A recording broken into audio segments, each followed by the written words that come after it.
मेरा gate score कुछ खास नहीं आया था। बीटेक भी कंप्लीट होने वाला था और कोविड की वजह से हुए लॉकडाउन ने घर में बांध रखा था। हर वक्त एक बेचैनी सी मची हुई थी कि आगे का करियर कैसा होगा, क्योंकि इलेक्ट्रिकल इंजीनियरिंग और उसमें के आउटडेटेड पावर सिस्टम जैसे कोर्सेज से कुछ भी नहीं मिलने वाला। And here comes the confusion to give GATE again और गो फॉर एमटेक। इसीलिए मैंने अपनी रिसर्च शुरू करी और इतना आइडिया लगा कि किसी ट्रेंडिंग और डिमांडिंग स्पेशलाइजेशन से एमटेक करना है। थोड़ा सा कॉलेज कॉम्प्रोमाइज हो भी जाए तो चलेगा, लेकिन मेरे लिए था कि ब्रांच कॉम्प्रोमाइज नहीं होनी चाहिए। डिजिटल इलेक्ट्रॉनिक्स में इंटरेस्ट था और स्मार्टफोन एंड स्पेशली प्रोसेसर्स ने तो बचपन से ही फैसिनेट कर रखा था मुझे। सो ट्रेंडिंग ब्रांच और मेरा इंटरेस्ट मुझे बस एक और इशारा करते हैं और वो था एमटेक इन वीएलएसआई डिजाइन।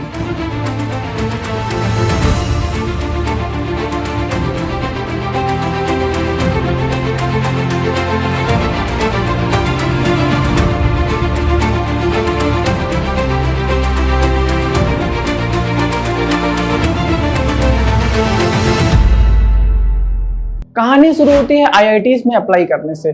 मैंने पटना, बीएचयू, इंदौर जैसी आईआईटीज में अप्लाई करा, लेकिन मंडी जो उस टाइम पे फॉर श्योर मिल जाती मुझे, वो छूट गई।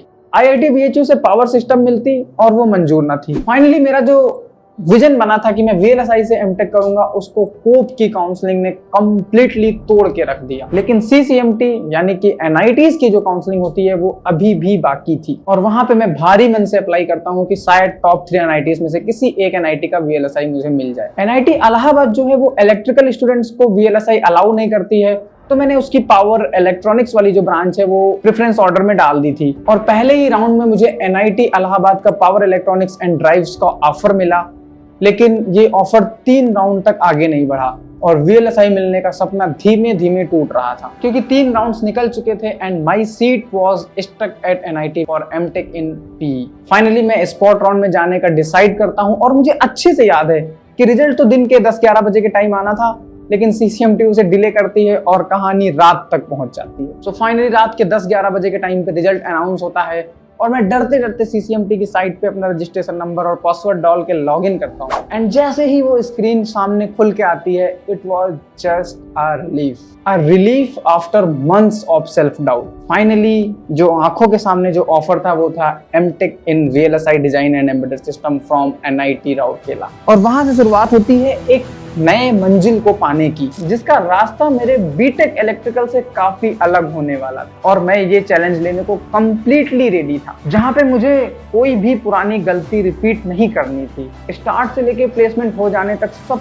कुछ सही ही करना था, बिकॉज मैं एमटेक का डिसाइड कर चुका था और 2 साल की मेहनत के बाद मैं फिर से गलती अफोर्ड नहीं कर सकता था। और मेरी ये कहानी आपको अच्छे से सुनाने के लिए मैं आपको जो सीसीएमटी का ये जो रिजल्ट आया था, जिसमें मुझे एनआईटी राउरकेला मिला था, इससे 2 महीने पीछे ले जाऊंगा।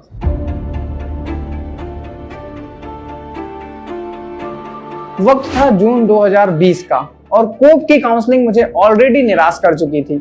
हाँ, बैक ऑफ द माइंड में ये जरूर था कि लास्ट तक जाते जाते कुछ ना कुछ तो मिल जाएगा, इसलिए मैं अपनी पहचान इलेक्ट्रॉनिक्स से सब्जेक्ट से बढ़ा रहा था। एनालॉग इलेक्ट्रॉनिक्स और डिजिटल, जिन पे बीटेक में ध्यान नहीं दे पाया था, वो मैंने एमटेक स्टार्ट से पहले ही रिवाइज और कंप्लीट कर डाले थे। और एनआईटी राउरकेला में मेरा एमटेक स्टार्ट होने से पहले मैं इलेक्ट्रॉनिक्स के बेसिक्स कंप्लीट कर चुका था, क्योंकि कहीं ना कहीं मुझे पता था कि लास्ट तक मिल तो जाएगा वीएलएसआई। फाइनली 16 सितंबर 2020 की डेट थी और मुझे याद है कि ये मेरा एनआईटी राउरकेला के एकेडमिक्स में पहला दिन था। हालांकि कोविड की वजह से क्लासेस ऑनलाइन थी। अगर पहले सेमेस्टर के सब्जेक्ट्स की बात करूं तो उसमें डिजिटल वीएलएसआई डिजाइन, वेरिलॉग जैसे सब्जेक्ट्स थे, लेकिन उस टाइम पे NIT Rourkela curriculum perfectly align नहीं था वीएलएसआई से, क्योंकि एडीएसपी, एआईएससी जैसे सब्जेक्ट्स थे जिनका आई थिंक कि वीएलएसआई से दूर दूर तक कोई लेना देना नहीं। And I felt that these courses must have been elective, और शायद बाद में एनआईटी राउरकेला ने इन्हें सच में इलेक्टिव बनाया भी है मेरे बैच के बाद, लेकिन हमारे टाइम पे मैंडेटरी था तो लेना पड़ा। पहला सेमेस्टर तो बस वेरिलॉग और डिजिटल वीएलएसआई डिजाइन पढ़ते पढ़ते निकल गया। जो लेस इंपॉर्टेंट सब्जेक्ट्स थे उन पे बहुत कम ध्यान दिया। थोड़ा सा सी लैंग्वेज भी सीखी जो करिकुलम में नहीं थी, लेकिन सीनियर्स ने बोला था करने का तो करने का। Finally semester 1 gets completed and COVID की वजह से एग्जाम नहीं हुआ था। वो शायद इन लोगों का प्लान था कि सेमेस्टर 2 के बाद ही कराएंगे, दोनों सेमेस्टर के एक साथ एग्जाम्स कराएंगे और इसके साथ ही शुरू होता है सेमेस्टर 2।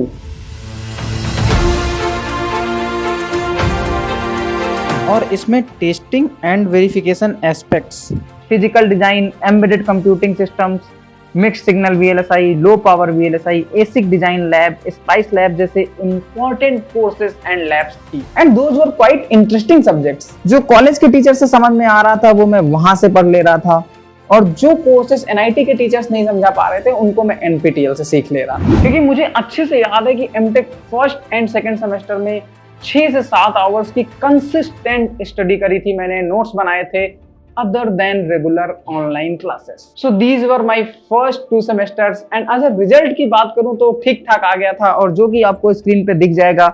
लेकिन ये सब रिजल्ट्स आने से पहले हमारे कॉलेज में मीडियाटेक इंटर्नशिप अपॉर्चुनिटी के साथ विजिट करती है, और वहां पे मैं अपनी लाइफ का फर्स्ट इंटरव्यू देता हूं जो करीब करीब 2 घंटे लंबा खिंचता है।